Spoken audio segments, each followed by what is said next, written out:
So, Mark, I guess if we could take it back, way, way back, maybe you could walk us through your childhood before you even got to wrestling. Like, maybe I know you were a gymnast when you started, but maybe you could talk a little bit about that.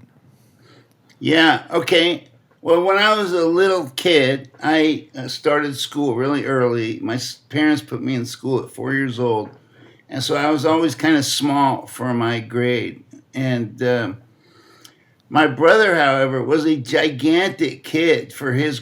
He would like out eat the adults, and but he had dyslexia. He couldn't read, and so they thought he was retarded, and they put him in these special ed classes where he's reading these really fundamental books like Anne and Sam went down the slide, real. Right.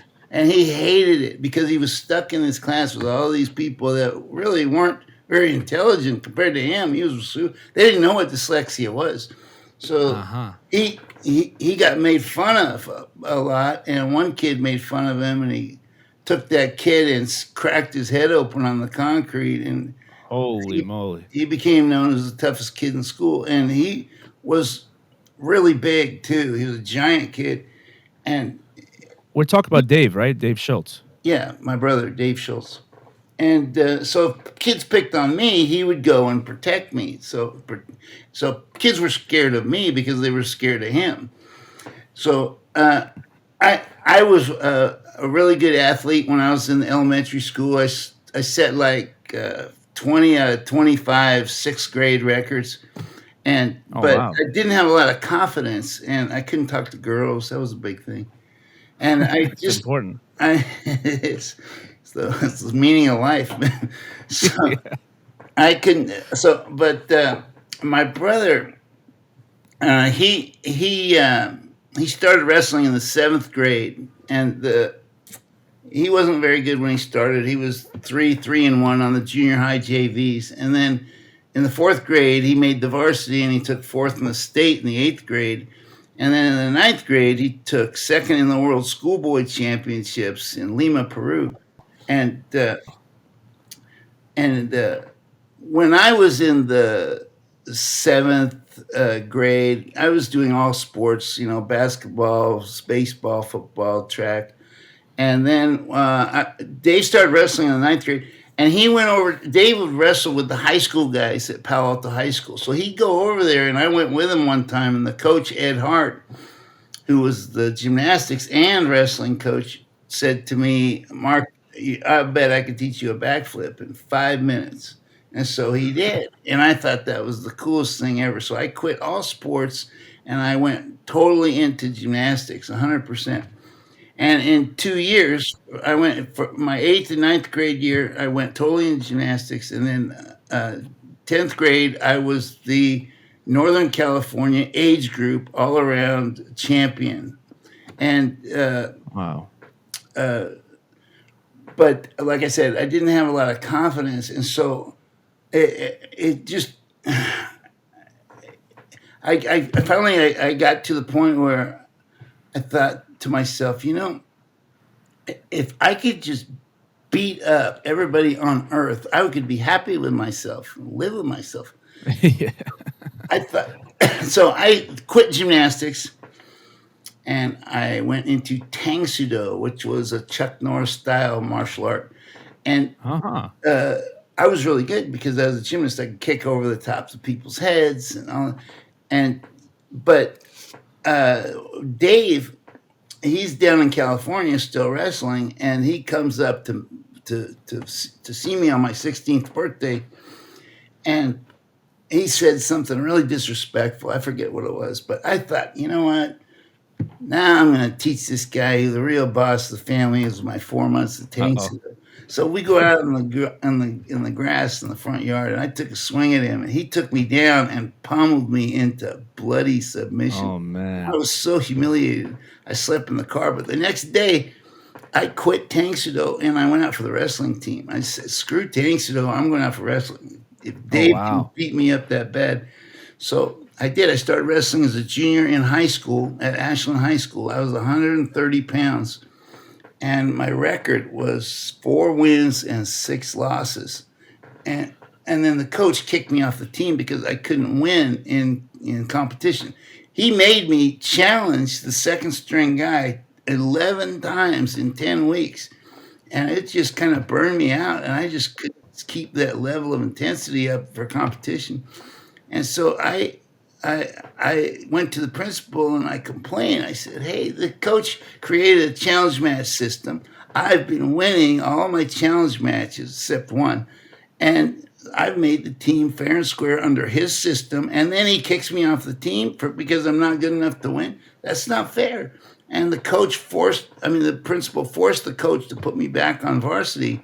But because I complained to the principal, it ruined the relationship between me and the coach. And so I couldn't wrestle for him anymore. And I transferred back from Ashland High School to Palo Alto High School. And that coach that had been coaching Dave, Ed Hart, who was also my gymnastics coach, he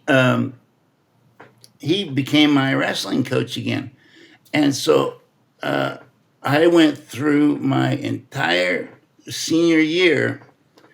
I only wrestled in 2 tournaments. This is my entire career in wrestling. I only went to 2 tournaments, and I didn't place. I didn't even win a match at the first one, which was the Alisal Invitational, and the second one I took third in the Monte Vista Invitational. And then, a miracle upon miracles, at the end of the year, I won the league, which was over. These tournaments that we went to were 16-team tournaments. And at the end of the year, I won the league, which was 9 schools. And then I won the region, which was 20 schools. And then I won the Central Coast section, which was 90 schools. And then I won the state, which was 1,000 schools. Insane. And I'm the only California state champion in history to never win a tournament prior to the state qualifiers at the end of the year. Unbelievable. And my brother, he had the greatest high school senior year in history.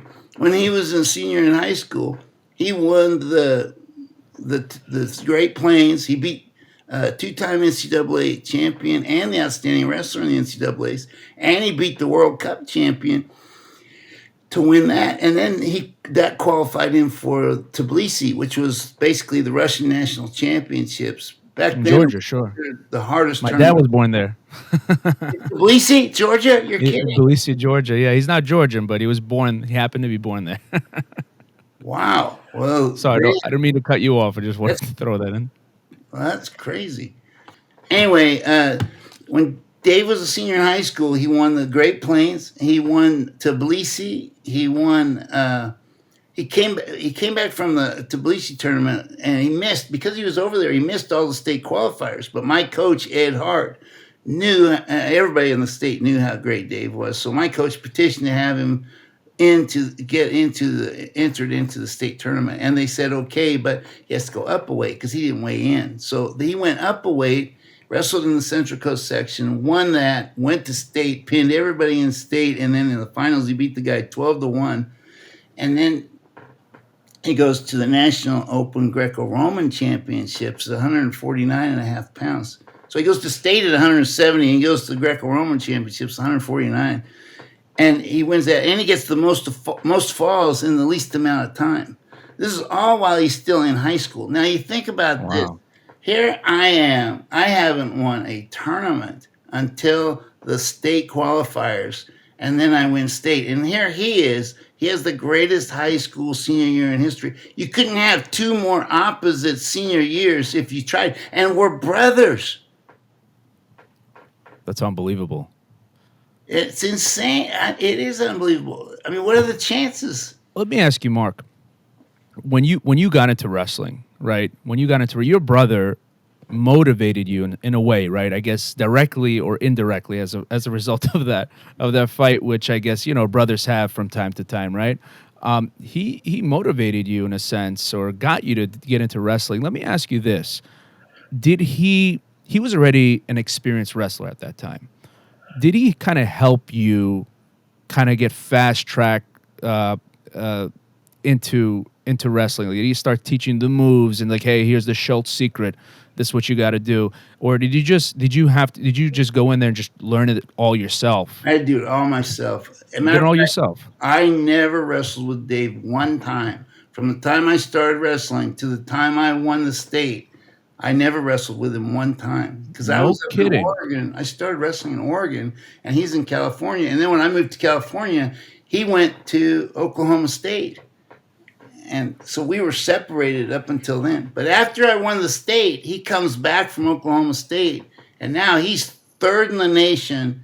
He's 33-1, or maybe he's 35-1, and he's freshman of the year. And he comes back from Oklahoma State for the summer, and he goes, "Hey, Mark, you want to go work out?" And if I said no, I didn't feel like it or whatever, he'd be like, "You pussy," and he'd be like a real high pitched voice, "Yeah, you pussy," and I'd be like, "Okay, you are gonna die." He got under my skin. And so I said, like, I'm gonna kill him. So we go to practice, and he would just kill me like 50-0 or something ridiculous. I Oh didn't wow. score 1 point. This went on all summer long. "You want to go work out?" "No, you pussy. Let's go." And we kill me. And it was like 50-0 every day. And finally, after 3 months of not scoring 1 point on him, I thought, you know what? I haven't been able to score 1 point on him this whole time. Maybe I should just try to keep him from scoring on me. Instead of me trying to score anything, Ah. I'm just going to stall and try and keep him from scoring on me. So every time he attacked me, I would like break his lock. I'd back up. I just became this incredible staller. And he hated that. God, he yelling at me as he's screaming at me and stuff. He'd yell at the coaches, "Tell Mark to quit stalling." And the Yeah, yeah, coaches would just be like, "Deal with it." And yeah. and it worked. I got to where he, instead of getting killed like 50-0, I was only getting beat like 2 or 3-0. And that gave me a lot of confidence because I knew if I could keep Dave from scoring on me, I'd keep anybody from scoring on me because he's the best in the world, Right, right. or one of Wow. the best. Did you get to a point where you sounds like you went from an offense only approach with Dave to a defensive approach, and it's so interesting, Mark. I'm gonna bring up a kind of a philosophy that I learned from regarding martial arts from John Danaher. I don't know if you know John Danaher. Have you ever heard of him? He's Yeah, Gordon Ryan's coach. correct. And I love his posts. I love his philosophy. But I remember messaging John Danaher, when I was early in my jiu-jitsu career and my jiu-jitsu, I don't know, journey rather. I'm not a competitor, but and I asked him, "Hey, John, like, what do you recommend for a beginner? Like, what skills should you master in jiu-jitsu when you start out?" And he said, you have to be really good. You have to have a really good defensive base. Specifically, you have to be able to escape pins and go from the defensive to offensive. And the only way you'll be able to be comfortable in your offense is if you have a perfected defense, meaning you're not going to be scared if you make an offensive move and you end up in a bad position. You'll know how to get out of that bad position because you've worked on your defense. So I just wanted to bring up that thought because you just said that once you started working on your defense, it made you very confident. And I guess once you started feeling very confident in your defense, that nobody can really, that your brother couldn't really get you, take you down and whatnot. Did you start to also develop this kind of confidence in your offensive capabilities? Yeah, after I got my defense down to where I felt like I could keep anybody from scoring on me, I started coming out of my defensive shell. It's kind of like a shell that you go into when you're just doing all defense. And there's a old saying that offense wins games, defense wins championships. If you've got a great defense and you can keep anybody from scoring on you, all you got to do is score 1 point on somebody, and you can win every time. So that was kind of my what I had learned, And it's funny because there was a Star Trek episode that illustrated this point. Data was on the Star Trek Enterprise, and some war games expert, comes onto the ship and challenges Data to war games. And so they get on the computer and they get on there, and this guy is beating Data every single time. And Data can't figure out why he's losing because he's got this incredible positronic brain, and he thinks something's wrong with his brain. And then it occurs to him one day, maybe I should just quit trying to win and just try to keep him from winning. And so he Hmm. changed his tactic, and he could keep it 0-0 always. He could, and I figured this out 10 years before I saw that episode.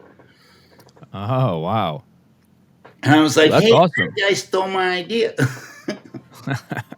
Well, was that so? That was your idea to say, "Hey, I can't score on this guy. Let me just see if he could score on me." Was that something that you came up on your own? Was there some kind of outside No, I influence came in up this with it on idea? my own. Nobody told me that. Okay. All right. That's I was just, awesome. I mean, I had tried everything else. I mean, I Yeah. could not score. I didn't know what to do. And then it just occurred to me, maybe I'm thinking about this all wrong. Maybe I should just Yeah. keep him from trying to score. Wow. So I guess after that, once you started to develop your confidence, and I guess you continued to train with Dave, I guess can you walk me through the trajectory to eventually, Okay, so after that summer of being beaten to death every day by Dave, uh, I had to choose. Well, I had to choose where I was going to go to school, and I only got two wrestling scholarship offers. One was from Oklahoma State because Dave was there, and they didn't right? really. Dave had told me that he didn't want to stay at Oklahoma State because he was miserable because the coach was making him cut to 50, and he cut his balls off to make 50, and coach wanted him to stay at 50 because he just recruited Ricky Stewart, and Ricky Stewart was this really great guy. And by the way, Ricky Stewart just got into a terrible fire, and he lost all kinds of his limbs, and just, Oh oh, man, it's awful. Anyway, I'm that's going to ask terrible everybody to to pray for hear. Ricky because he's having a very, oh man, I can't believe what happened to Oh him. man, may God help him. Yeah. Anyway, they didn't want. I mean, they didn't want Dave to go 58, but Dave wanted to go up to 58 because he's having too hard a time at 50, cutting to 50. So they basically, the coach Tommy Chesbro had already made up his mind. It's going to be Stewart at 58, Dave at 50. So Dave said, "Screw this! I can go any way that I want. I'm not going to stay here. If you're going to make me do Mm, this, I'm not going to stay." hmm. So before he left, they recruited me. And the reason they offered me a full ride, but they offered me a full ride more to keep Dave. They didn't care about me. They wanted to keep Dave, so they thought he was worth two full rides. Wow, So very anyway, slick. yeah. But I thought to myself, even if Dave was happy at Oklahoma State and I wanted to go there, I I shouldn't go there because I had only been wrestling 16 months, and I thought if I go to Oklahoma State, these guys are national champions, national runner up. They got all kinds of national champions on their team. These are the best guys in college, and college wrestling is brutal. And these guys are the like murderers. And I'm gonna walk into a room, and confidence is either built or destroyed every day, and usually at the expense of someone else. And these guys are gonna destroy my confidence, and before I even have a chance to build it up, or even build it up to to where I can minimally defend myself. And I thought I'd be better off taking an intermediate step and go to a college that's not so intense, not so great in wrestling. So in, so I got an offer from UCLA, and UCLA was a great place to have a freshman year. This place was always sunny. There was movie stars walking around, girls Beaches, walking in bikinis girls. everywhere. There's swimming pools. Is Hollywood's right next door. It's awesome. And I went to UCLA my freshman year, and It was great, but the problem with UCLA was, and we had our first national champion that year, Fred Bona at heavyweight, and the Hmm. problem was the coaches were always fighting with each other. The head coach was great. His name was Dave Abel. He was the fourth in the Olympics. He was two-time NCAA champion. He was the outstanding wrestler in the NCAA, so he was awesome.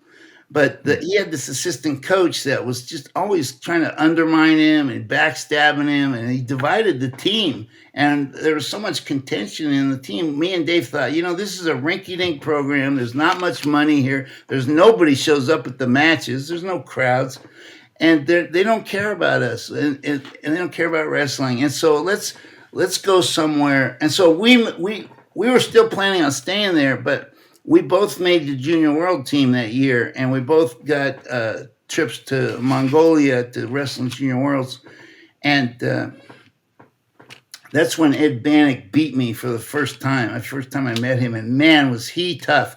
This guy they call him the horse. His nickname is the horse. And I think the reason they call him that is because he can run like a horse. And when I was at the World Team Training Camp with him in 1983, he ran a 5-minute mile. Can you Oh, imagine a wow. 98-pounder running a 5-minute mile? Anyway, Wow. this guy was in great shape, best conditioned athlete I've ever seen, or I've ever wrestled. Anyway, he And beat conditioning me. is key, right? In wrestling, conditioning is very important. It's 90% of the sport is conditioning, whereas like in gymnastics, 90% of the sport is technique.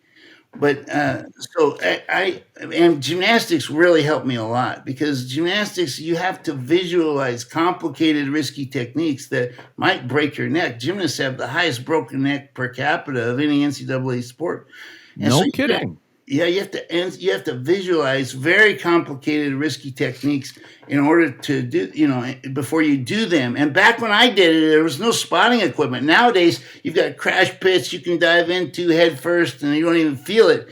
Back when I did it, it was like there's a 8-inch pad mattress, and then there's a couple spotters, and the guys are just like, "All right, you're gonna do a flyaway on the high bar. Go for it. We'll try to catch you." That was about it. So anyway, gymnastics has really improved a lot since I was in it. But anyway, we both made the junior world team, and um, we went to Mongolia. Actually, Ed Banach beat me, and then the coach switched. Me and Dave were the same size. We were both 163 pounders. And I went up to 80 to try to make the team at 80, and Banach beat me. And then Dave, the coach, flipped us and put Dave at 80 and put me at 63, and Dave beat Banach. And so I Mm. couldn't believe Dave beat Banach, and he beat him bad. And I couldn't believe how bad he beat him. And I was like, man, we're the same size. I'm built better than he is. How come he's so much better than me? And I just couldn't figure it out. Anyway, we made the junior world team, and on that trip we met Jim Humphrey, who was the assistant coach at Oklahoma. And then he was a really fun guy. He was a world silver medalist. He was a 2-time Nationals Open champion. And we thought, let's go to Oklahoma where they care about wrestling, instead of, there's nothing. Oklahoma, there's nothing to do. It's just the crowds are big. The wrestling is important. There's nothing to do on the Great Plains except beat the shit out of each other. And so we thought, let's go there. So we went there. We transferred from UCLA to Oklahoma that summer, and UCLA, they continued wrestling for one more year, and then they dropped the program. That's how much they cared about wrestling. Oh, wow. Yeah, So you left kind of just in time, in a sense. kind of. It was doomed from the beginning. I mean, Yeah. the athletic director didn't care about it. It's very rarely do athletic directors care about wrestling. And very rarely do they care about anything except the revenue sports. Right. Right. Anyway, So, we made the junior world team. I took like 7th or something. Dave was 180, and he lost to the Russian who won it. And they cheated us so bad in Mongolia. I was sitting there watching really? Dave wrestle the Bulgarian, and I had scored the match in my head that Dave won like 11-3 or something. And then at the end of the match, they don't show the score on Mongolia TV. I think They TV was don't. just invented in Mongolia. I mean, they didn't. It was like I think it was a new thing. Anyway, they didn't show the score, and the Mongolian, the Bulgarian won 11-10. I'm scoring it in my head 11-3, and he wins it 11-10. How's that possible? They just cheated. They Anyway, cheated. yeah, that was back when Mongolia was a Soviet bloc country, and they had the pictures of Lenin and the hammer and sickle everywhere, Yeah, of course. and military and stuff. But I love Mongolia because wrestling is the national sport. It's the only country in the world where wrestling is the national sport. Oh, is And that right? yeah, and I mean, you look at like the president of Mongolia, he's got cauliflower ears. I mean, it's a Oh, great what? country for wrestling. That's cool. Yeah. And he earned those. I'm assuming he didn't do. Have you heard about these guys getting? They're paying to get cauliflower ears these days. I never heard Have you? that, but that wouldn't Yeah, yeah, surprise me. yeah. They're trying to like. There's like people that help him get cauliflower ears. It's like, yeah, just put your ear here. I'm gonna hit it, and Yeah. there's like professionals that do it, Oh, not yeah, just like yeah. friends. It's I crazy. sh- I should charge. I should start a cauliflower ear business. Yeah, because you know how authentic cauliflower ear. There you go. You say, yeah, I'll give you the old-fashioned way. Yeah. Wow, but that's amazing. I didn't know that about Mongolia. Yeah, they have their own style because back in the days of Genghis Khan, they used three sports to dominate the world: horseback riding, archery, and wrestling. And No kidding. yeah, they had these really small, really fast horses they would use, and speed was the key to the Mongol Empire. And they would just like run around like the European knights, and they'd shoot arrows at them and stuff, and they just overwhelmed them with numbers and speed. Wow.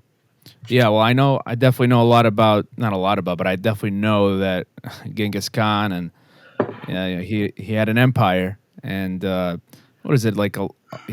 His DNA is in a lot of the world's population, It's something like, like yeah, that. every Mongol's got Genghis Khan DNA because every time he conquered somebody, he'd say, "Bring me the most beautiful women," and he'd have sex with all these women. He had like thousands of wives. Oh my god, that is nuts. That is nuts. Yeah, I know. Uh, But think about it. having, If you were Genghis Khan, what would you do? You'd probably do the same thing, no comment. No. I don't know if that's kosher, but right? that's Anyway, pretty cool. we went to Oklahoma because of Jim Humphrey, and it was great, but it was very scary because the first day I walked into Oklahoma, the coach Stan Abel's a great coach, by the way, and he took us out to this duck pond. It was a 2-mile track around this duck pond, and he ran raced us all the way around. There's 70 guys at the beginning of the season. It was the first day of practice, and we run around this thing. It's 107 degrees out, 98% humidity. It was like the hottest I've ever been in my life. And I'm sitting here afterwards, just I can't even get my breath. I'm like suffocating, and I'm like, how am I going to get through 4 years of this? But I had this very important Eastern Indian philosopher, or not a philosopher. He was a teacher, I guess. His name was Jiddu Krishnamurti. Have you ever heard of him? He used No, to I do haven't. talks and stuff down in California.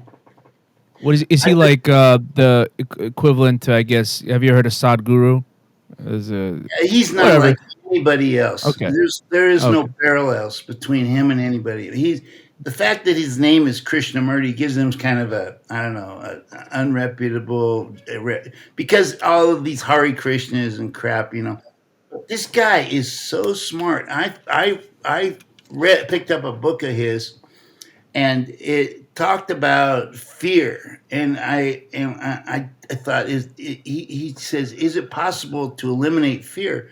And that idea intrigued me so much. I started reading him, and it was very, very, very difficult to understand what this guy was saying. But after I told myself, if there's a way to do this, I'm gonna do it. And I just focused and focused, and I read every word, finally I got to the point where I could live the way this guy was telling us all to live, and it's the way everyone should live, in the moment, and not think about the past, and not live because the past is dead and gone. And don't think about the future because it's not even here. So all we have is the present. And if we observe the world and observe our mind for what is, not what should be, in the moment, we can be in a constant state of, I don't know what you call it, meditation maybe. Anyway, Nirvana? no, it's not No. that. No, it's more like meditation. And anyway, this guy really, I leaned on this guy's teachings a lot when I was at Oklahoma because I was in so much pain all the time. But when you're not in pain, you're not in pain. And if you think about the pain and think about the past, you're going to make things worse. And so I was just constantly living in the present. And if I wasn't in pain at that moment, I wasn't in pain ever. And it really helped me get through that. And I was so scared when I walked in there because Israel Shepherd was the guy at my weight class. He was the 158 pounder, and I was going to have to beat him to make team, and he's third in the NCAAs. I'm like, I didn't win a match at the NCAAs my freshman year. How am I going to beat the guy who took third just to make the team? It's going to be hell. I don't know what am I going to do? I'm going to have to murder him or something. And so man, me and him went at it for God years. And Stan Abel was very smart about. He had a problem. He had three guys at two weight classes. He had me, my brother, and Israel, all in 158 and 167 weight class. So he was really smart. He redshirted me and Dave when we got there. Of course, we had to redshirt because we transferred. And he wrestled Israel that year at 58. And then the next year, he redshirted Israel, put Dave at 58, and put me at 67. And then the next year, he put Dave at 67, me at 77, and moved Israel back at 58. So it made our team really tough, the way he moved us around. So he was really smart about that. Anyway, that really scared me. And man, he used to just he used to cornrow his hair. And you ever felt the black guy's cornrowed hair? It's like steel wool. And It's tough. he used Yeah. to drive those cornrows into my face every time. Wrestling you can't punch, but you can headbutt. And he used to headbutt the hell out of me with those cornrows, scrape the skin off my face.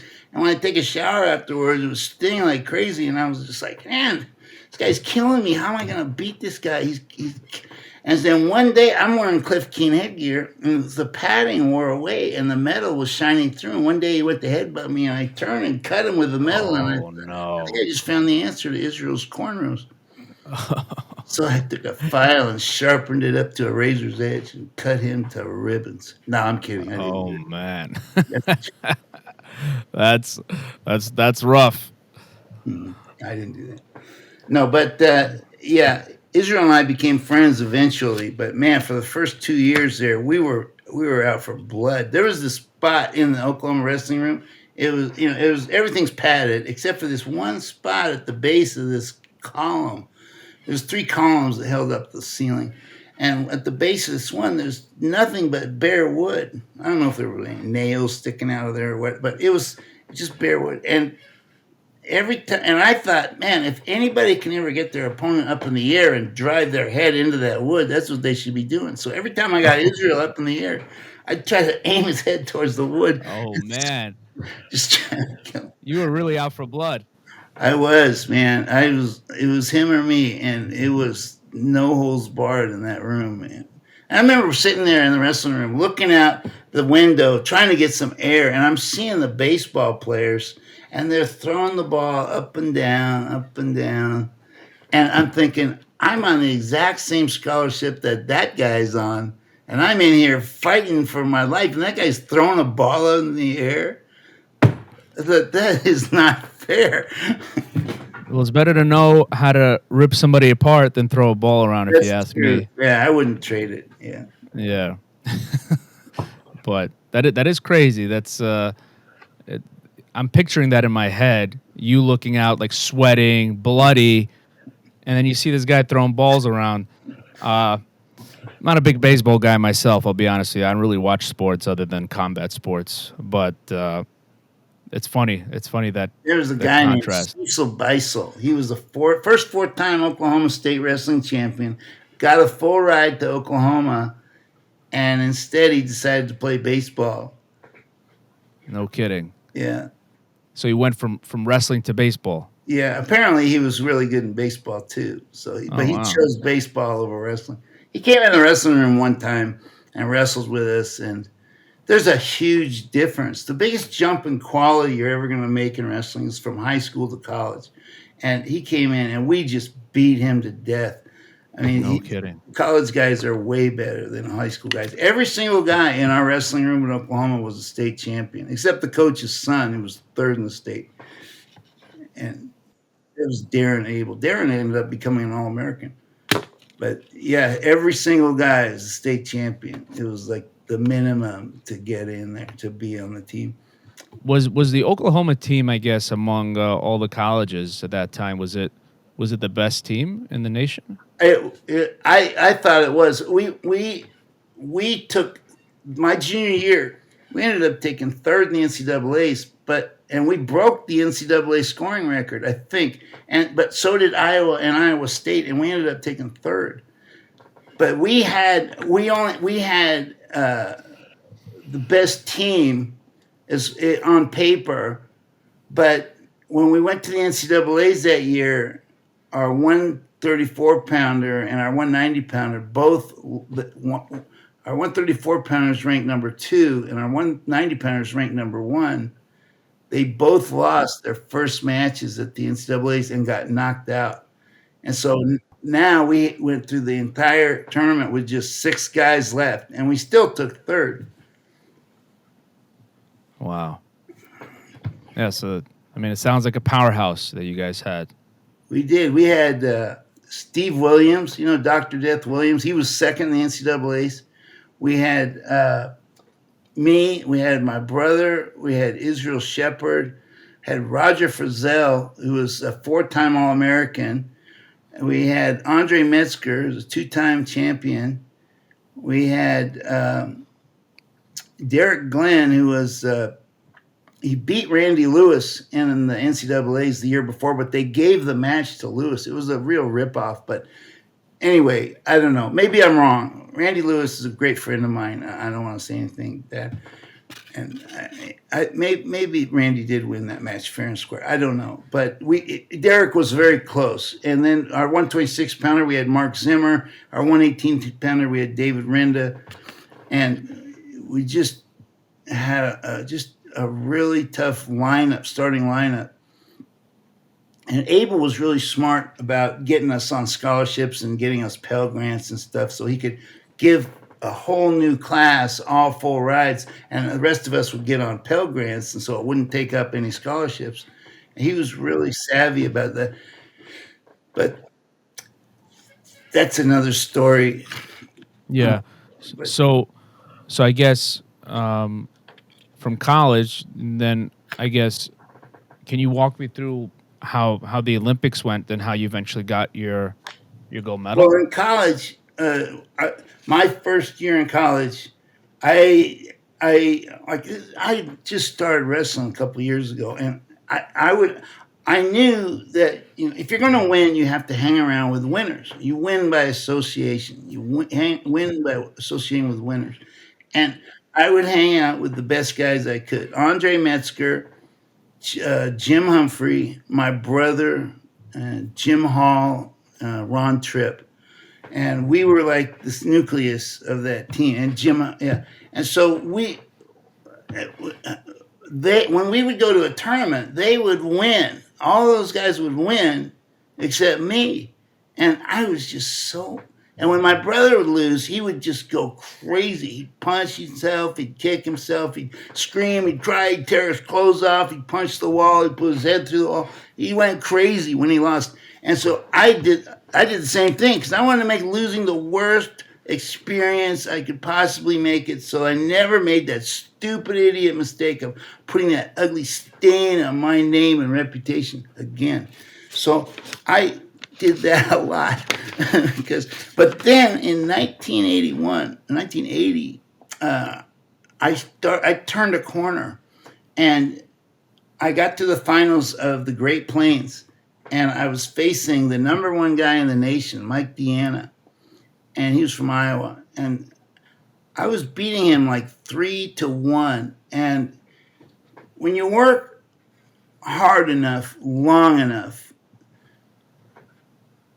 the eventually you're going to receive like this revelation, and it came to me in the middle of that match, and it was like the clouds opened up and the gods of wrestling were shining down upon me and showed me the secrets to wrestling.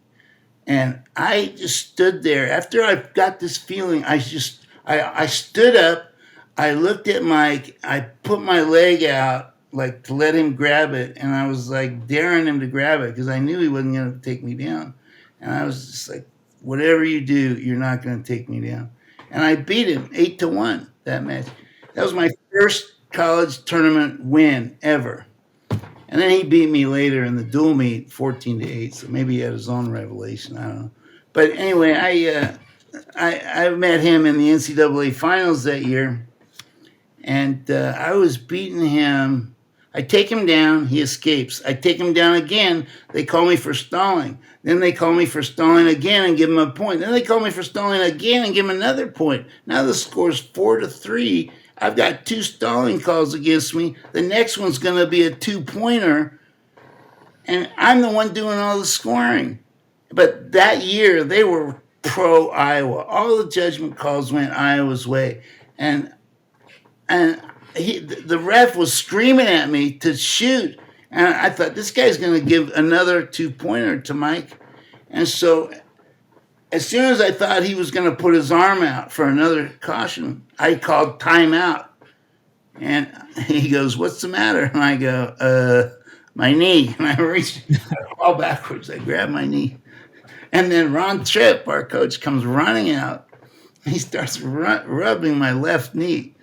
But I had tape around my right knee. And I go, "That's the wrong knee." And he looked at me and he started laughing. And he goes, "You faker." And I'm like, "Shut up." The referee's right behind him.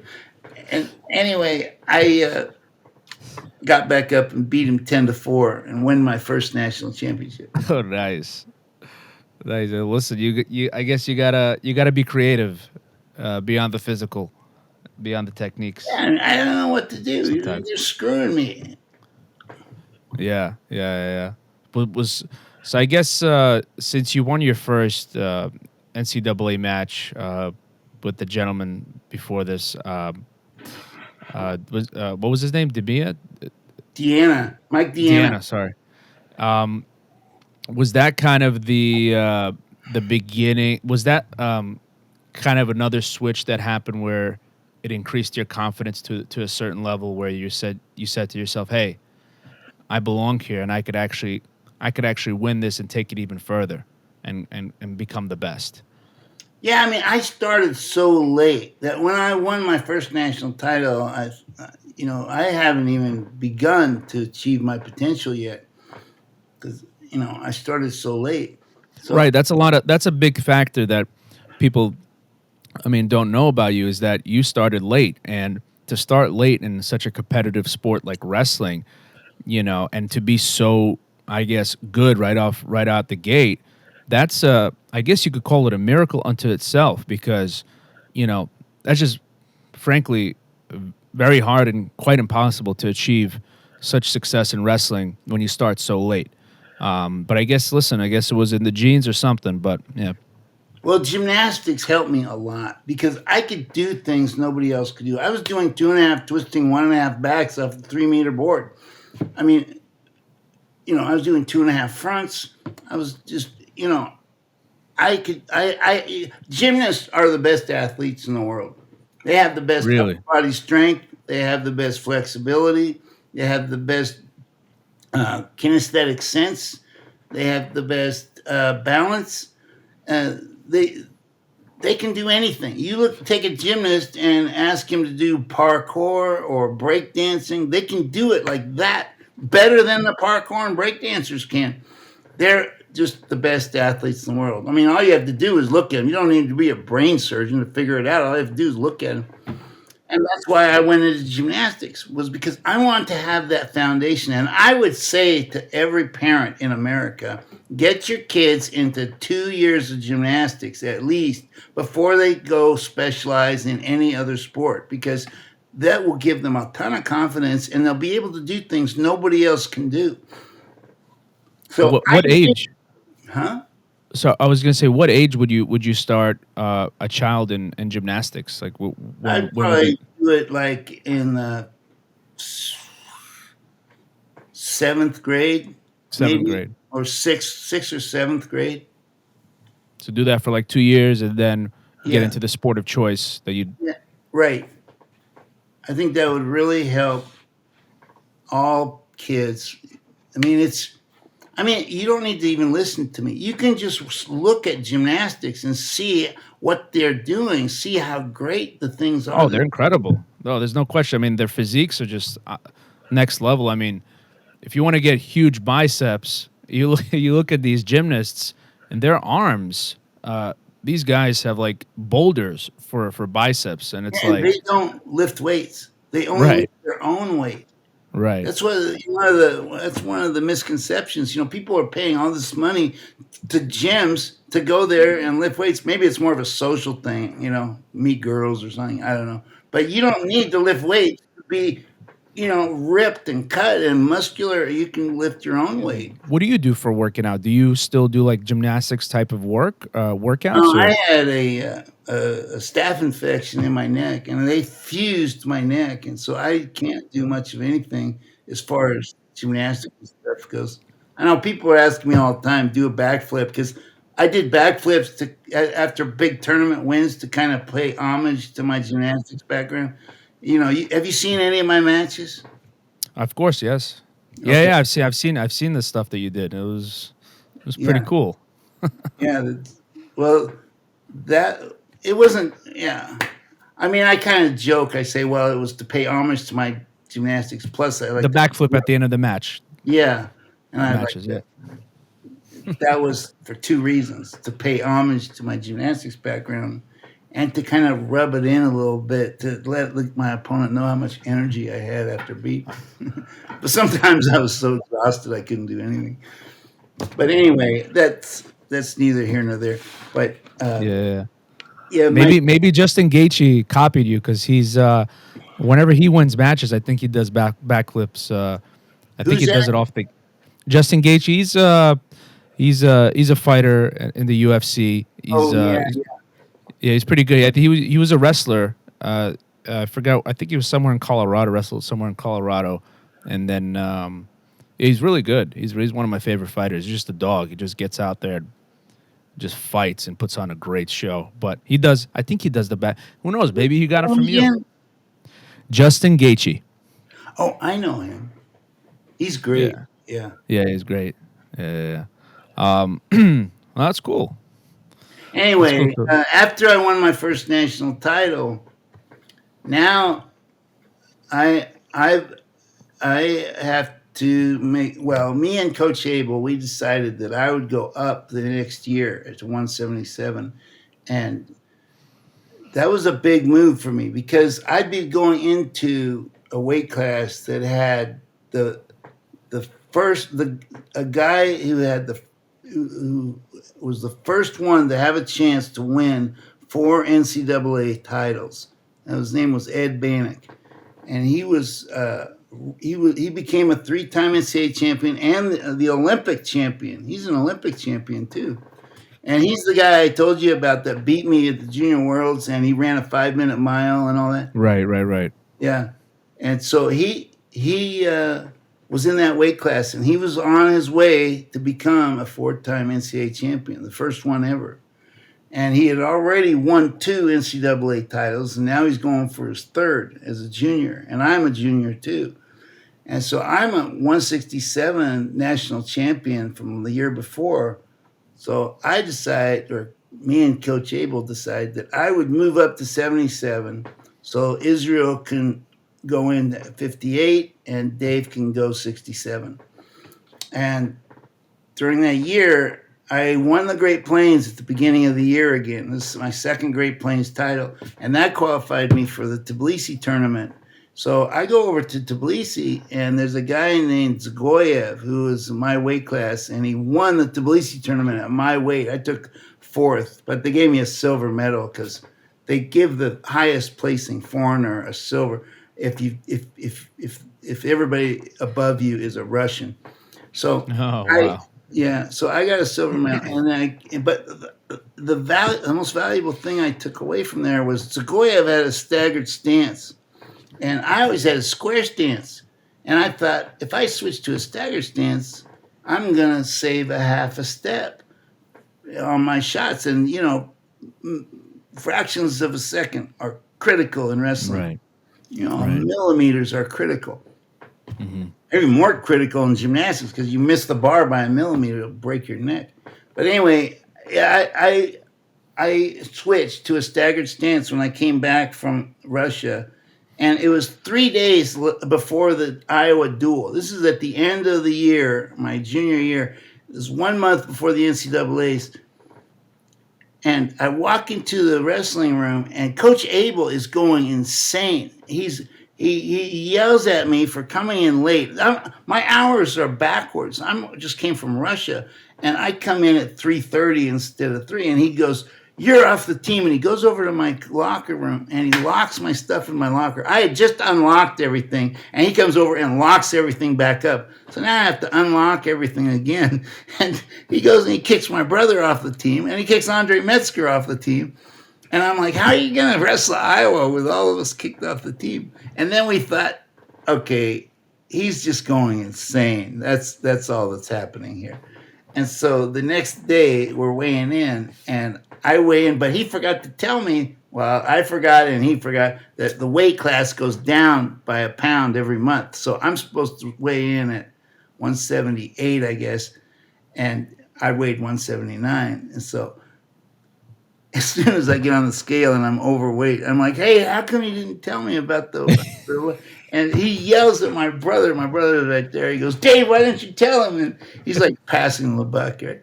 And so I go down, like I sauna off my last pound, and So panic that night, and I'm losing 9-8 with 2 seconds left. And there's 11,000 people in the arena.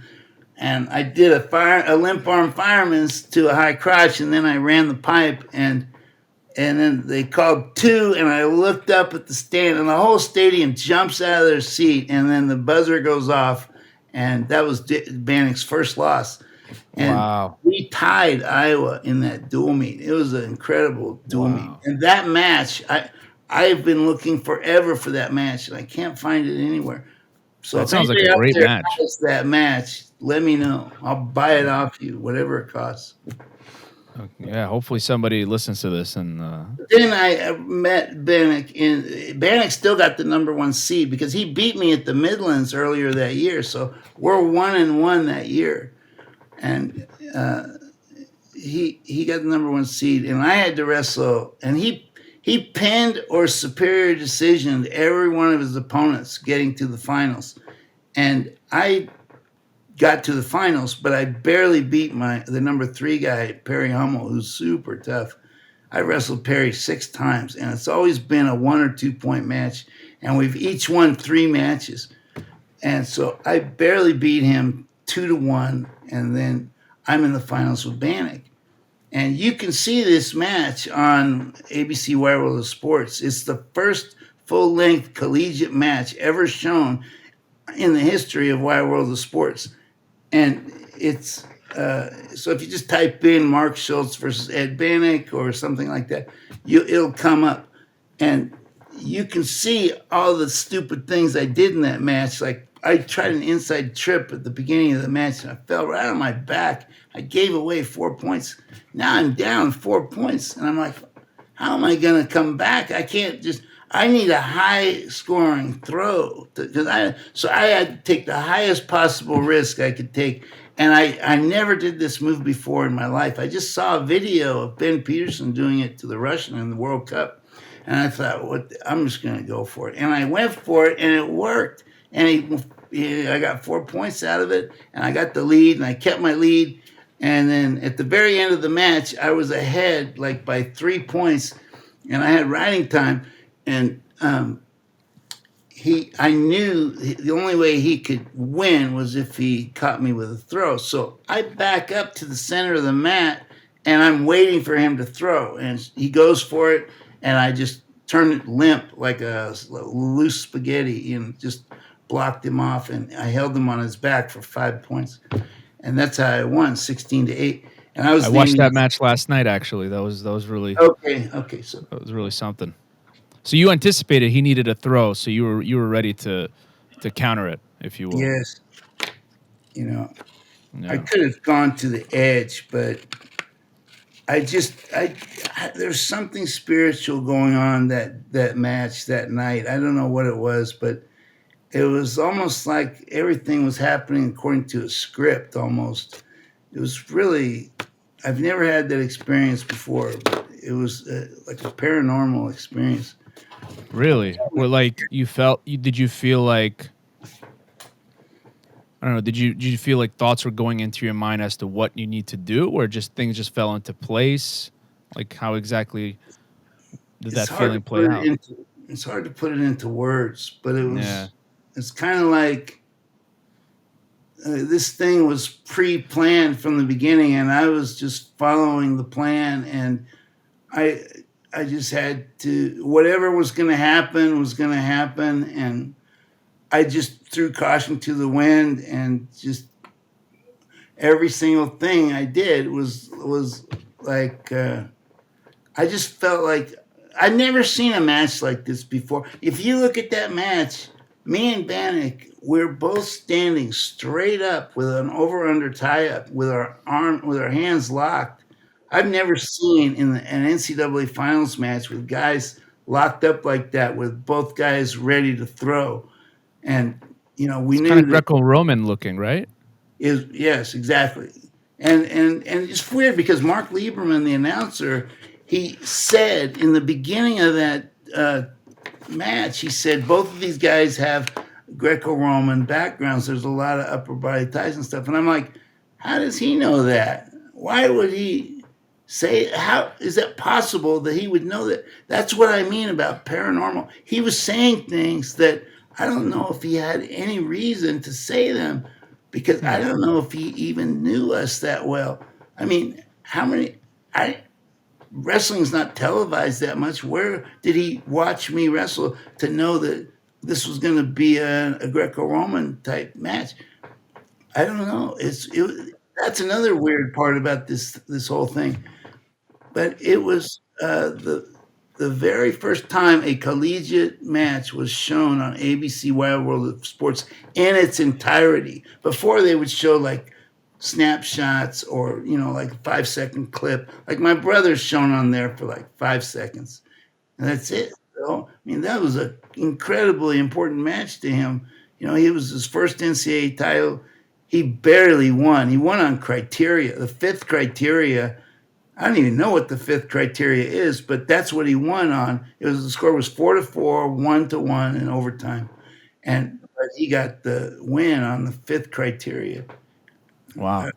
Anyway, let me ask you, Mark. Did you before every match, did you pray? Did you do some kind of spiritual activity? No, but I believe in God, absolutely. Matter of fact, You're a I man of just God. quit the LDS church, but I still believe in God. I'm a Christian. Oh wow. Yeah. Well, listen, the quest for truth is a lifelong phenomenon. Yes, But many ways to get there. There's only one truth. that's what I believe in. Truth. Yeah, same here. Nothing else. If I find something that, even in wrestling or religion or science or anything, that contradicts everything that I believed up to that point, I'll throw everything I believe away and adopt the new paradigm, whatever it is. Because truth is the only thing that matters to me. Amen to that. Amen to that. That were you always that way? Were you Yes. raised with you were? Was I it was something always that that your parents taught you, or is My this something that? grandparents taught me. My grandparents were both scientists, My grandfather invented the salmon ladder. You know, the see on the side of the dams where salmon go up the dam on this like water ladder. Water, it's like Okay. stairs that go up the side of the dam.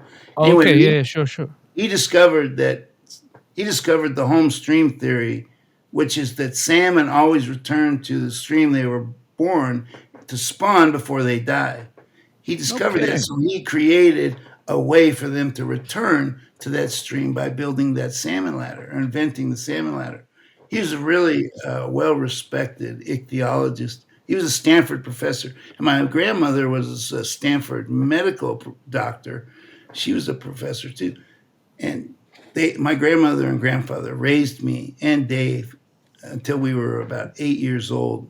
And then we moved to Oregon, and she died and he died, and that was the end of that. But Did your parents divorce when you were young? yeah, when I was 3. Oh, me too. So that's why I Look at was that. screwed up. Welcome to the club. Yeah, Well, at least you had Dave with you. So that's you, right. I was blessed with Dave. He did everything for me. He taught me how to be a man. He made me tough. Taught me the value of wrestling. I mean, I wouldn't have been anything without him. that was beautiful. That's so he was somebody you looked up to. Yes. I mean, literally and figuratively. I mean, he was a giant kid when I was little, and he was, he's the greatest wrestler in high school history when I was, in high school. And then, Wow, so it's it's amazing very, to have a brother like that growing up. I was so lucky. I mean, my best friend, Ben Ojai, he's always telling me how he wishes he had a brother, but he didn't. He had all sisters, and he didn't have anybody to wrestle with when in college. And he really regrets going to BYU over Oklahoma State, but he beat eight NCAA champions. So, I mean, he's a great wrestler. He never won the NCAAs, but he beat a lot of NCAA champs. But having a brother that's why wrestling is like a family affair kind of thing. I have a book. I could show it to you, but it would take me a minute to dig it out. And it's the family trees of wrestling, and like the siblings of wrestling. And it's got the Hmm. Schultzes, the Banachs, the Cars, all these different, the Smiths, all these different families that wrestle together. Because it makes sense. You grow up with the brothers, you're wrestling on the carpet, you're wrestling on the lawn. You know, Right, they make right, each other better. Look at the absolutely. Smith family. They got John, Pat, Leroy. You got 4-time NCAA champion. You got a 6-time world champion. You got a 2-time NCAA champion. So basically, a lot of brothers and are success stories in wrestling. Yes. You It's you think it's because of the support system you get from is a lot of that? yeah. Yeah. Yeah. You got a built-in workout partner right there in the same. Right. Right. I don't know how to put this, but what was like the most important thing, the thing that you value the most that Dave taught you? You can't care whether you live or die. That's something you can't teach, I don't think. But yeah, you Really? have to be willing to push yourself to death. Practically, I mean, you're pushing yourself to suffocation like multiple times a day, and it's. I mean, but because he was so good, and because I'm so competitive, and so is he, we were pushing each other up and up and up that way, and that having that strength, to rely on and to model yourself after. I mean, he led by example. That's how, that was probably the most important thing. Like when I got into jiu-jitsu, I looked at guys like Rickson Gracie, and I modeled myself after him and his style. And you got to have these role models to model yourself after that lead by example. They Hmm. don't necessarily need to teach you anything, but they need to well, they don't need to do anything really. They just are themselves, and Right. that's They're basically that representation of the ideal person, and you try to work up to it, to work yeah, up to that ideal. yeah. In my mind, and it was so important for me to be able to beat people up. That was why I got into wrestling. That's why I got into tank judo. That's why I got into everything: jiu-jitsu, MMA, NHB, everything, because of this thing. When I was a kid, I had a terrible lack of confidence, and religion kind of screwed me up when I was a kid. And I just, they talk about turning the other cheek, and I'll never turn the other cheek ever. I don't care what the Bible says. Right, right. Well, I'll put it to you this way: the Old Testament doesn't say that. So, Good. but anyway, so that's cool. So your brother taught you that you shouldn't fear death. You should go to the end to accomplish your dreams, even if it means, dying. I guess is it. Yeah, because what is life worth living if you're not happy? I mean, I was miserable, and it just wasn't worth. Life wasn't worth living if I'm not going to be happy with myself. Yeah. Did he tell you those words explicitly, or is it just like No, how no, you watched him operate? Okay, this is all in my head. just on your head. Okay, gotcha. Um, I guess you brought up Rickson Gracie, right? Why don't we go there? Um, I guess because you fought Rickson Gracie, and Well, yeah, well, you grappled him. You grappled I him. I grappled. guess. How about you just tell us how that transpired? What led up to that? Well, I've told this story a lot of times, but I'll tell it again. I was I'm the assistant coach at BYU now, and I really believe this was like God's plan. I really do, because so many things happened that I was miserable after the '88 Olympics. I threw my last match in the '88 Olympics because I felt it was immoral to win for DuPont's team because that guy didn't deserve it. And I already had a gold medal, so it was fine. But I didn't get into wrestling to win medals. I got into it to learn how to fight. And that creep, deserved to die. And now he is dead, thank God. And my brother basically put him in jail, even though he didn't try. I mean, he's responsible. Anyway, Well, let's take a step back. Actually, like, if you don't mind. So at Foxcatcher, so John DuPont recruited you and your brother to be there, and then unfortunately, the event that transpired was John DuPont went nuts, or he was already nuts, and he killed your brother, and so that just so the viewers understand, in case they don't have any knowledge of this event, so that they know. But that's unbelievable. Like, that's an American tragedy because you just can't make this stuff up. I guess, like, where were you mentally? Like, you must have been shattered when that happened. yes, I was in my office. And, after DuPont is such a creep. God, he's so evil. I went out there. He lied to get me to go there. He lied about this job at Villanova. He lied about everything. And when I got there and I was stuck there, and here the Olympics are coming right up, I'm kind of trapped. And it just really, really just bothers me that I had no support from anybody. And here I am trying to, survive and deal with this psychopath at the same time. And I won the world championships. And after I won the world championships, the whole world came down against me as far as DuPont goes. He hated my guts after that. And it was weird because I'm wrestling for his team, but he just hated me because he was jealous, he was envious, and he did everything he could to try to destroy me. He brought me into this locker room one time and he said, "I'm going to ruin your career." I'm like, for what? What did I do? And he just, and basically he turned my best friend Andre Metzger against me, and he used money to do it. I've seen him do this over and over and over again. He gets people to do things against their principles for money. and it's a game that he plays. That he's been playing since he was a kid to see how much money it takes to get people to go against their principles or to break up some relationship or whatever. He just plays this game. He just dangles this carrot in front of people, and it's just really evil.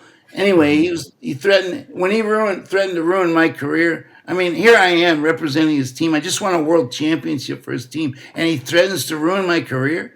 That makes no sense. Why would he do that? But he did it. And so I'm trying to figure out what the fuck I'm supposed to do now. And so I'm like, and Dan Shade, I brought Dan Shade. I brought him everywhere I went, and I brought him to Villanova with me. And he goes, Mark, let's just leave. And I said, well, I don't know. Maybe we should figure out a way to stay. So anyway, when I went to the '88 Olympics, I was wrestling good. I was wrestling great at the Olympic trials in Pensacola. I kept going up and down, up and down. I was beating Rico Chiapparelli 8-0, and then I just lost my motivation, and I let him beat me 16-8. And then I came back later that night. I had quit wrestling. I ate like 12 pounds of food. I came back and wrestled that night against Rico, and I pinned him twice. And that qualified me for the next day to go against Mike Sheets. Mike Sheets is the reason they have the technical fall rule. I call it the Sheets rule, where if you get 15 points ahead, they stop the match and they give you a technical fall. Well, he beat his opponents in the NCAA 68-3, and he humiliated them. That's why they made the rule.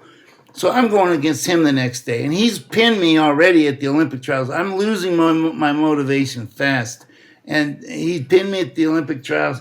First American to beat me in 5 years or 4 years, and I go against him the next day, and I beat him 6-2, and then I beat him 13-1. And I had switched my brain. I thought, I'm going to quit wrestling. I'm going to turn this into a street fight, and that's what I did. I attacked his groin. I attacked his eyes. I attacked his head. Everything was extremely brutal. And I beat him 13-1, and that was the last time I wrestled in America. And I love Mike Sheets. I have so much respect for him. He's the greatest guy. Personally, I think he's the greatest guy. And anyway, I love Rico Chiapparelli too, but I was done. And when I went to the Olympics, I was wrestling great up until the match, up until the semifinals.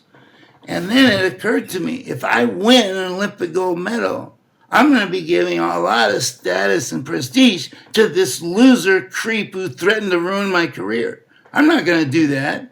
I was stuck. My DNA would not let me win. And I just threw the next match. I lost 14-0. I made it so obvious that I was throwing this match. I wanted everybody to know this was not real. I'm throwing this. And no, but I didn't tell anybody for a long time because back then it was kind of shameful, dishonorable to throw matches.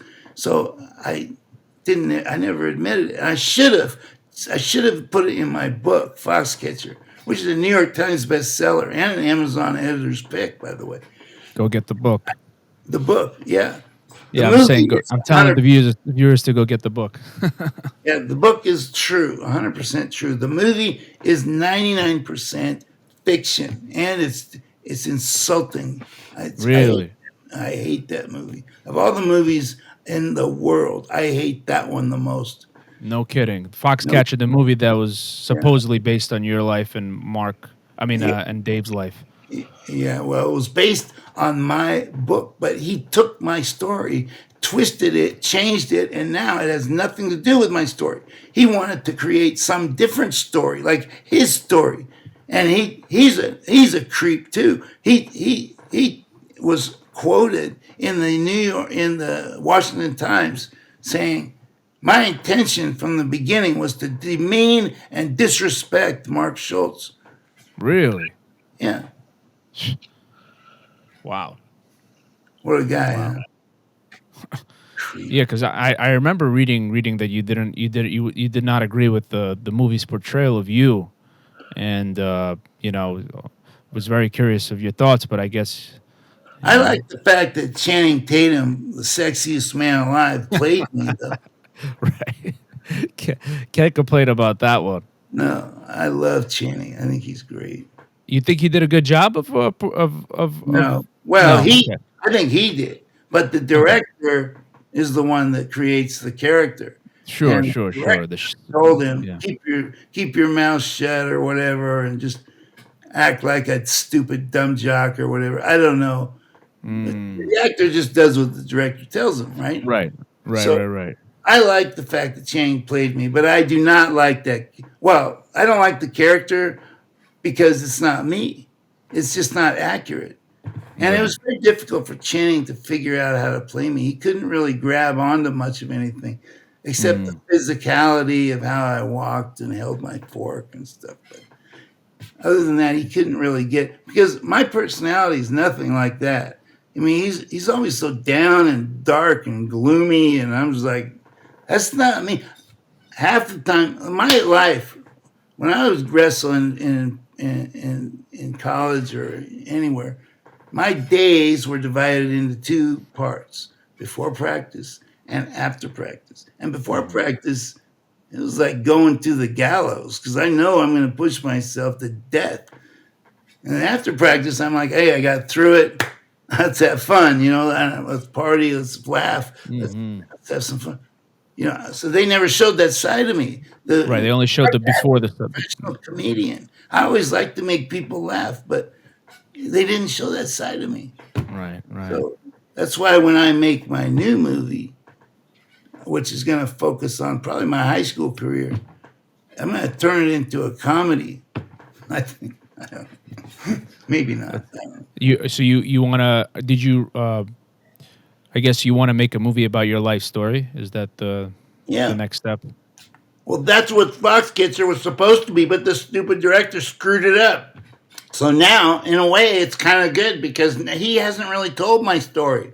Right? Nobody knows my story. So if I make a movie telling my story, it won't overlap that movie. Yeah, I mean, it's definitely a very motivating story for someone to have no wrestling experience and get into it, and then just catapult up, to the top ranks of elite wrestlers. I mean, that's an unbelievable story unto itself. You know. I think it would be a great movie. Yeah, yeah. Let me know if I can throw some shekels at it. And Yeah, I would. Okay, yeah.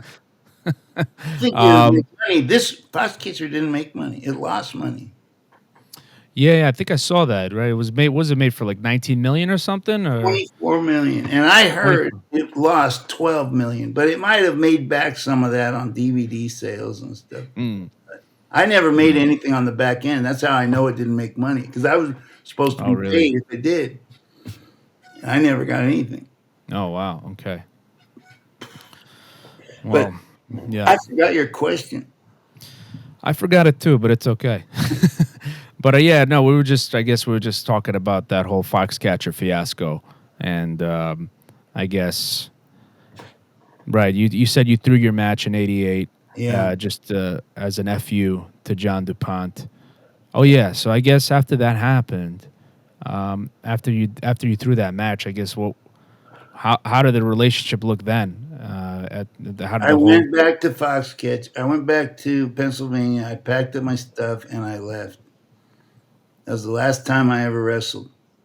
But then in 1991, I got a job as the assistant coach at BYU. And I love BYU and I love Alan Albright and I love my wrestlers.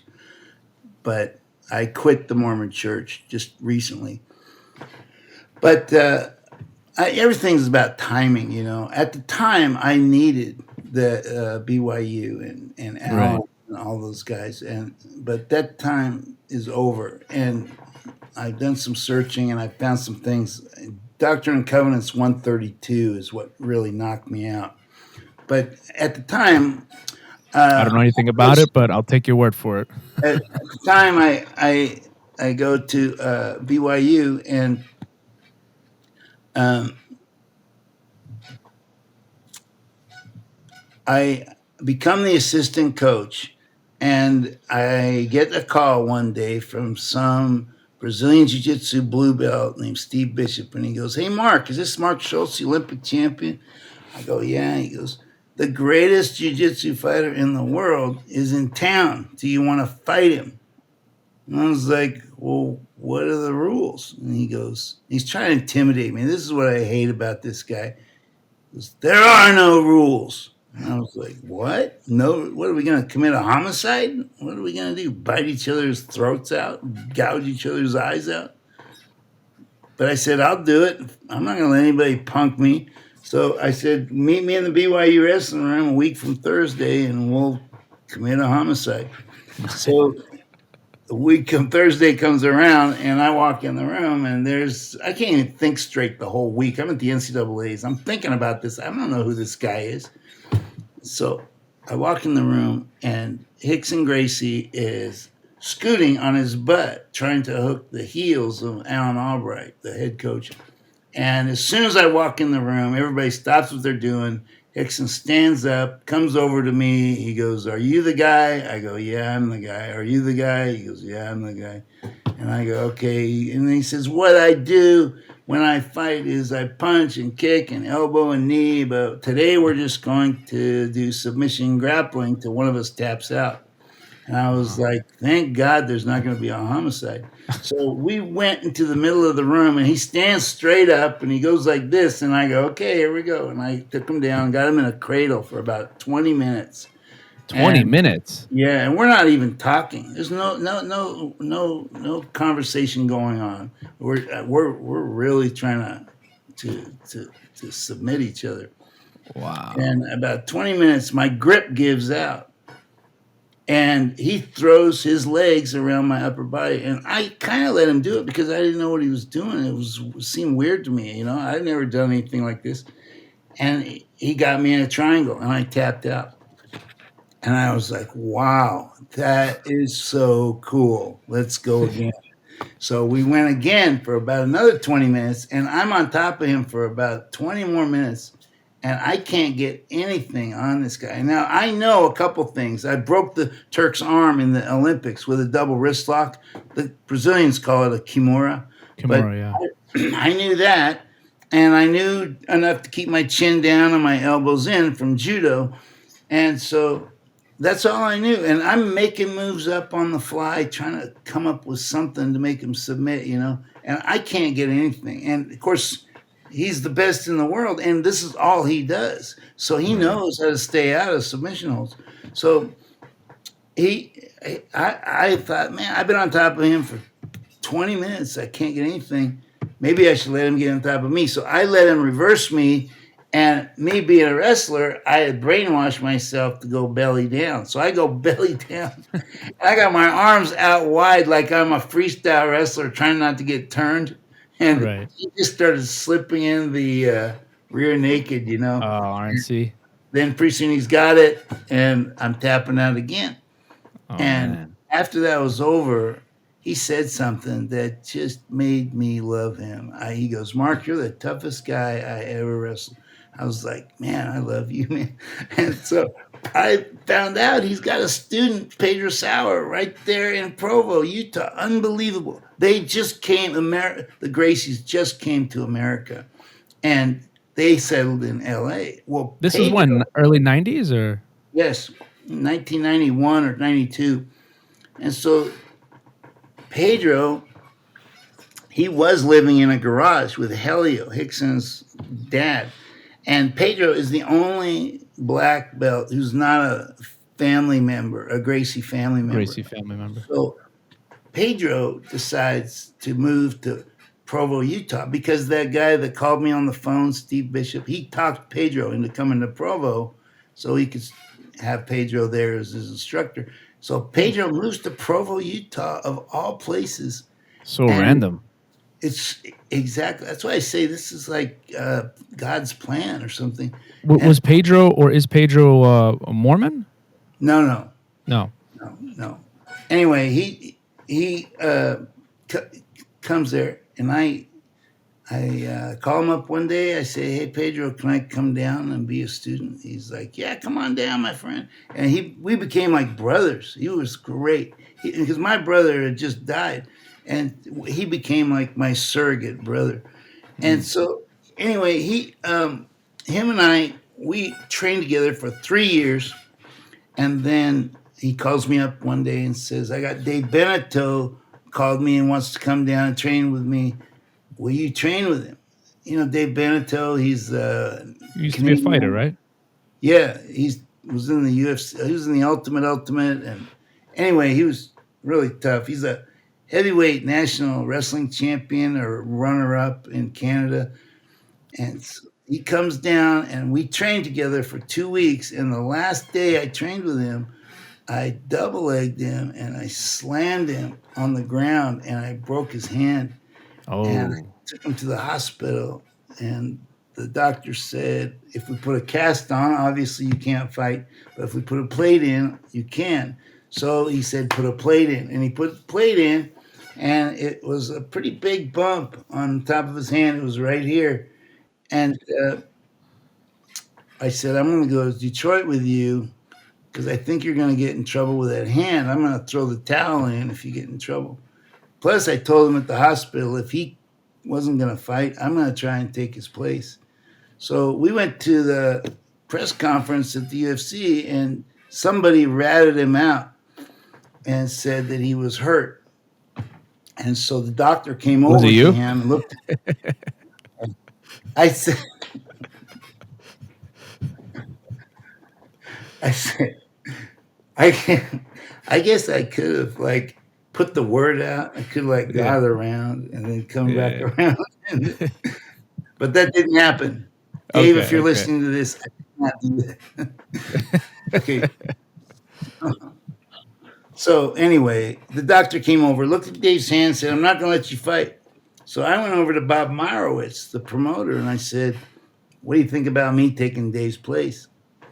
And he said, and I quote, "Oh, that's a great idea. When you lose your Olympic champion, it'll be even better." What? That's exactly what he said. That's messed up. That's And messed up. no respect in his voice at all. It was just completely disrespectful. But I thought, Wow. this, I thought, That must have lit you up. You must have been like, dude, I got I to was prove this guy pissed. wrong. Yeah.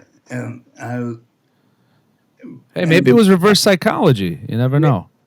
yeah, I don't know. Whatever. but However it works. I, yeah, whatever it was.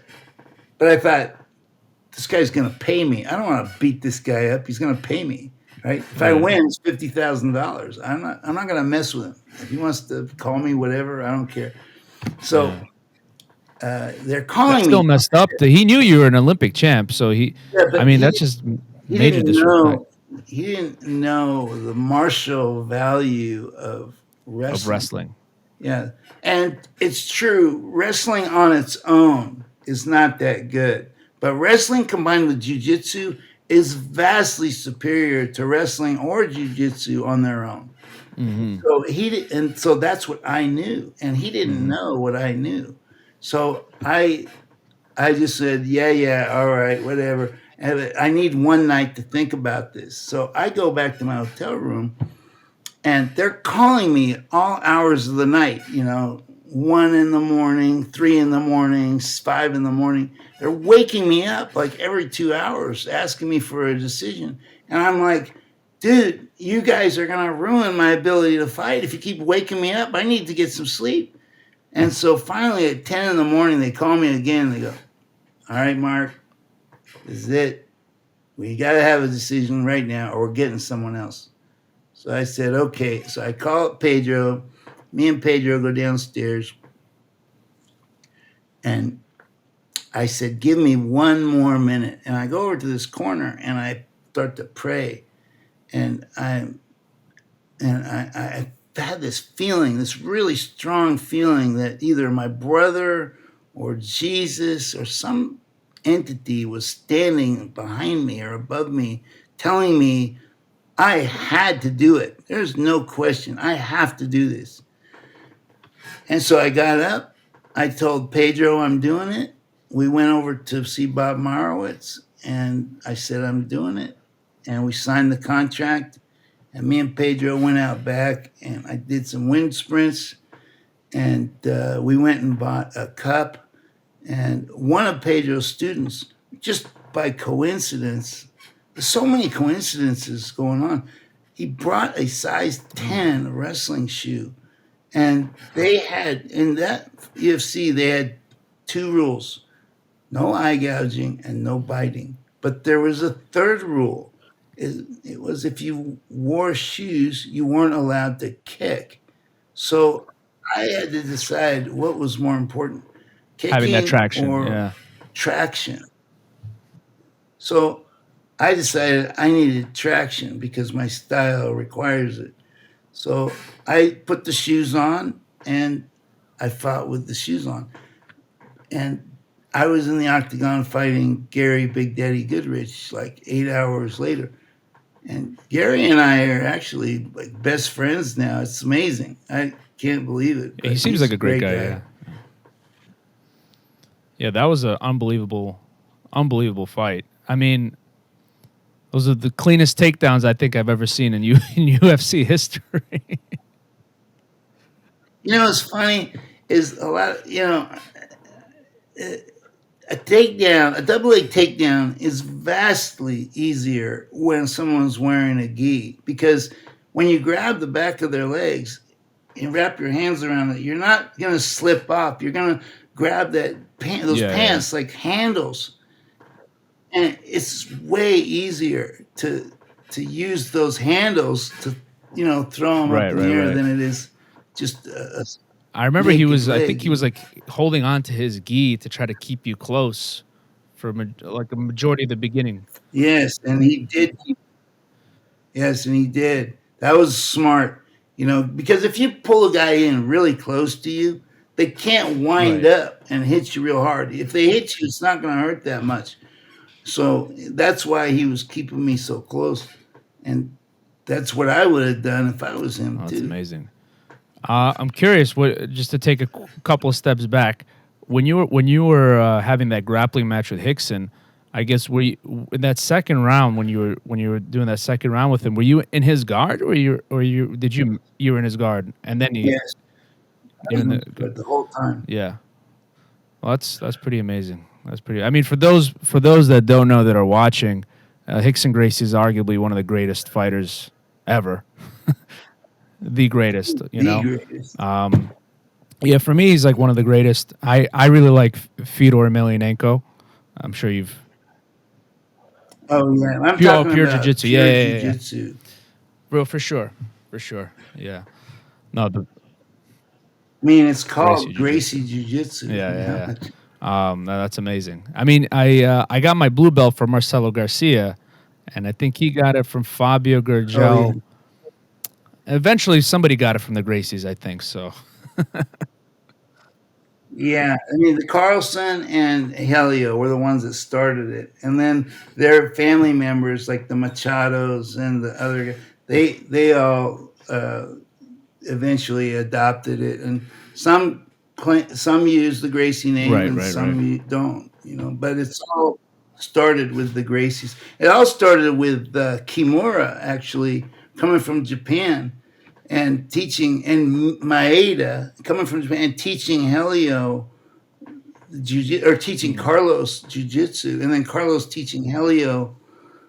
I don't know the history. I'm not very good at the history. I don't think you're off the mark there. I think they came from Japan to Brazil, or the Brazil went to Japan, and Helio and Carlos taught it to the Brazilians, and then they brought it over here, and they used the UFC as a vehicle to promote Gracie Jiu-Jitsu, right?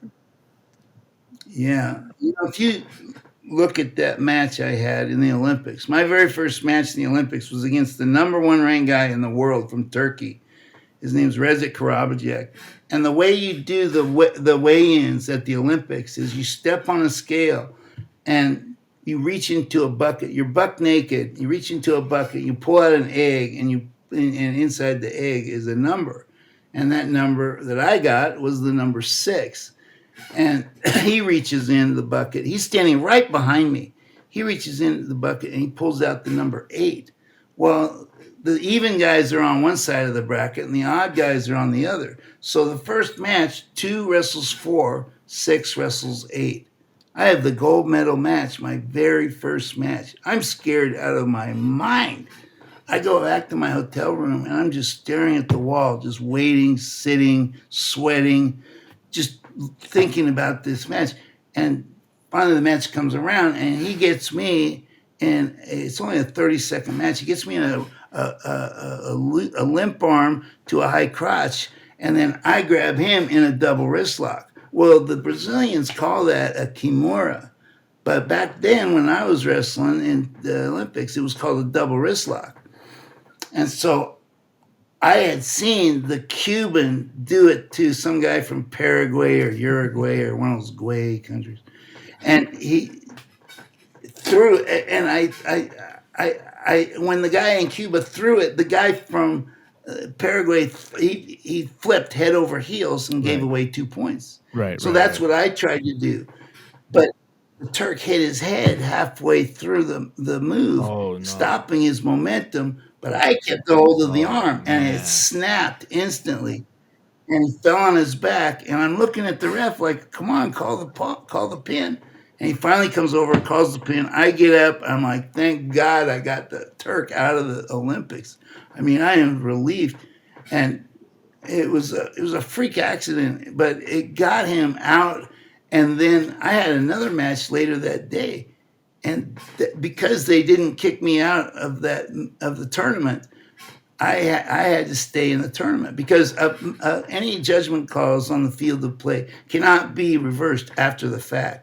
So they didn't throw me out of the tournament, but they threw me out of the match. And I'm sitting in the stands with my mom, and they said, in the loudspeakers, they say, Mark Schultz has just been eliminated from his match with Turkey. He's disqualified for excessive brutality. And my mom freaks out. She thinks I've been thrown out of the tournament. And I said, nah, don't worry about it. It's only the match. If I keep winning the rest of my matches, I can still win the gold medal because the guy that I lost to is out of the tournament. She hadn't processed. I had all that already processed. She hadn't processed all that yet. So anyway, that's that move they call the kimura. They came and renamed it when they came The wrist to lock, America. the double wrist lock. The double wrist lock. Is it also called the key lock or something? Key something? Yeah. Yes. Okay. Yes, Okay. you're I wasn't right. sure. Were Was you I? wrestling? No. I actually. You're gonna laugh. I mean, I did my first official wrestling class 2 years ago when I was like 30, and I actually went to this place in South Brooklyn. It's called Willpower Wrestling, and it's actually headed by an Uzbekistani, a guy from Uzbekistan, Demir, and he was I think he was in he was in the Atlanta Olympics. He was competing in the Atlanta Olympics, and yeah, it was my first time doing a wrestling. I've been doing jiu-jitsu and Muay Thai, this and that, but man, I got to tell you, I developed a huge respect for wrestlers because I was just out of breath within like 10, 20 minutes, like in the warm-ups. It was unbelievably difficult, but I said, wow, this is a great workout. And I remember we were learning arm drag. He was like, yeah, you never did wrestling. Why don't you start with the arm drag? And I was doing the arm drags, and and then I've been there a couple of times since then. But wrestling is not easy. That it's very conditioning heavy, a very conditioning heavy sport. I mean, it's everything, but yeah. So Yeah. A lot of people think wrestlers are dumb jocks, but they're really yeah. technicians. Yeah, absolutely. Speaking of that, I'm very curious to hear your thoughts on this. There seems to be a stereotype between American wrestling and, I guess, the arch nemesis of American wrestling is Russian/Soviet wrestling, right? And there seems to be this thought that American wrestling is more focused on brute force and physicality over technique and technique and things of that nature versus the Soviet style, right, where it's more focused on technique and it's more play driven. Every practice, you're not going out there to kill your opponent, but rather you're going like 50%, maybe less. You're just trying to like get the moves down, this and that. I'm curious. What do you think from your point of view? Does that stereotype hold true? Has it changed since you were wrestling? Is it different now? It's kind of true because we in America have our own style, folk style. And folk style, I call folk style a controlling style. I call freestyle a dominating style. And the thing about folk style is you've got to you got to control your opponent when he's down and keep him from escaping. And when you're down, you've got to escape when your opponent's trying to keep you down. So about 2/3 of your match is done on the mat, riding and escaping. Whereas in freestyle, it's mostly on the feet. They very rarely have anything going on the mat. Once in a while you'll find a turn or a throw and stuff, but it's not nearly as grueling on the mat as folk style. And that is a very exhausting style, folk style, where you've got to have a lot of upper body strength to hold your opponents down. You've got to have great leg rides. You've got to have all kinds of turns and pins and, things like, whereas, freestyle is based on takedowns and, you can slam in freestyle. As far as the martial arts go, freestyle is great for slamming, and folk style is great for riding and escaping. And freestyle allows you to lock your hands, whereas folk style doesn't allow you to lock your hands. So, but if you throw out all the rules, I think folk style is closer to like a UFC fight or a street fight than freestyle. Because if you look at a guy like Yoel Romero, who's an Olympic Beast. silver medalist and he's a world champion, he cannot Oh, escape really? from the bottom. I mean, that's why he gets beat, because he can't get up.